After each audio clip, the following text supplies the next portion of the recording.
কারণ আল্লাহর কাছে কিছু চাইলে আল্লাহ ফিরাইয়া দিতে জানে না, আল্লাহ জানেই না কেমনে ফিরাই দিতে হয়। চাওয়া মাত্রই আল্লাহ বলে অ্যাকসেপ্টেড, যা কবুল, দিব। অনেকে অনেক পেরেশান, আফসোস করে হুজুর চাইলাম আল্লাহ দিল না, কত কিছু চাইলাম পাইলাম না, দিল না আল্লাহ। যত দোয়া আপনি করেছেন সব কবুল, সব কবুল হয়েছে আল্লাহর কসম। তবে কবুল হওয়ার তিনটা সিস্টেম আছে।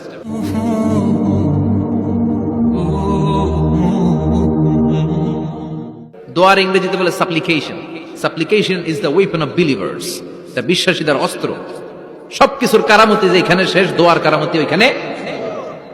এরকম অনেক শুনবেন, ক্যান্সারে আক্রান্ত, দুরারোগ্য ব্যাধি, বাংলাদেশের চিকিৎসা শেষ, ইন্ডিয়া গেছে, কয় বাঁচবো 3 মাস, কয় মাস, এরপরে 7 বছর বাইসেছিল।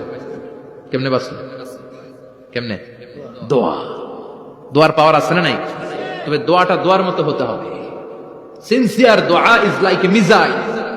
একনিষ্ঠ দোয়া এটা মিসাইলের মতো। মিসাইল হামলা করলে ইঞ্চি ইঞ্চি যেখানে মিসাইল বোমাটা পড়ার কথা ঠিক ওখানে পড়বে। ড্রোন হামলা করলে ঠিক ওখানে, ব্যালিস্টিক ক্ষেপণাস্ত্র নিক্ষেপ করলে লক্ষ্য বস্তু যেমনি ভিত করে, এমনি দোয়ার মতো দোয়া করলে মুহূর্তেই দোয়া কবুল হয়ে যায়। আমরা দোয়ার মতো দোয়া করতে জানি না, কেমন করে দোয়া করতে হয় আমাদের জানা নাই, এজন্য দোয়াও কবুল হয় না। চিল্লায় কোন ঠিক কিনা? কিন্তু আল্লাহ ওয়াদা দিয়েছেন, উজিবু দাওয়াতাদ দাঈ ইযা, আমার বান্দা দোয়া করলে আমি দোয়া কবুল করি, আমার বান্দা চাওয়া মাত্রই আমি কবুল করে নেই। সুবহানাল্লাহ পড়ে। যত দোয়া আপনি করেছেন সব কবুল, সব। অল অফ ইউর দোয়াস আর অ্যাকসেপ্টেড, সব কবুল হয়েছে আল্লাহর কসম। অনেকে বলবে হুজুর এটা আবার কি কইলেন, এতক্ষণ তো ভালোই কইতেছিলেন, সব দোয়া আবার কবুল হয় কেমনে? আমি তো জীবনে কত কিছু চাইলাম, কত কিছু তো পাই নাই। আছেন এরকম অনেকে অনেক পেরেশান, আফসোস করে হুজুর চাইলাম আল্লাহ দিল না। 4টা মাইয়া, এবার কাবা ধরে চাই আইছি পোলার কথা, এটাও হয়েছে মাইয়া। আছে না নাই? 5টা ছেলে হয়েছে, মেয়ের জন্য বুকটা হাহাকার। হজে যে আরাফাতের ময়দানে চেয়ে আসলাম, এইবারও হয়েছে আর একটা পোলা। আছে না নাই?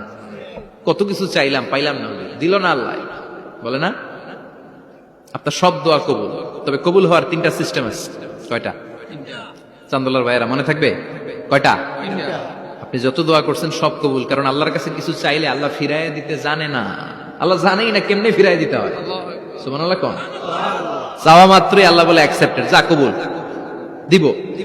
দিব না এটা বলতে জানে না, চাওয়া মাত্রই বলে দিব। 3 সিস্টেম। নাম্বার 1, আপনি আল্লাহর কাছে দোয়া করলেন, চাইলেন, আল্লাহ বলে দিব, বলেই তিনি দিয়ে দেন আর আপনি খুশি হয়ে যান, পেয়ে গেলেন। নাম্বার 2, আপনি আল্লাহর কাছে দোয়া করলেন, চাইলেন, তখনও আল্লাহ বলে দিব, তবে এখন না, সবুর, একটু পরে দিব। কখন দিলে আমার জন্য ভালো, আমার চেয়েও ভালো জানে কে? আল্লাহ, পরে দিবে। নাম্বার 3, চাইলেন, দোয়া করলেন, আল্লাহ তখনও বলে দেব, তবে এখনো না, পরেও না, কিয়ামতের দিন যেদিন বিপদে পড়বে ওই দিন দেব। যেদিন তোর বাবা তোরে চিনবে না, তোর মা তোরে চিনবে না, বন্ধু বন্ধুরে চিনবে না, পীর সাহেব মুরিদরে চিনবে না, মুরিদ পীর সাহেবরে চিনবে না, ইমাম সাহেব মুসল্লিরে চিনবে না, মুসল্লি ইমাম সাহেবরে চিনবে না, কেউ কাউরে চিনবে না। ওই কঠিন দিনে তোরে আমি বাঁচাইয়া দেব। তাইলে দোয়া যা করছেন ছোটবেলা থেকে আজকে পর্যন্ত, লস হয়েছে না লাভ? লস না লাভ? এজন্য বেশি বেশি দোয়া করার দরকার আছে না নাই?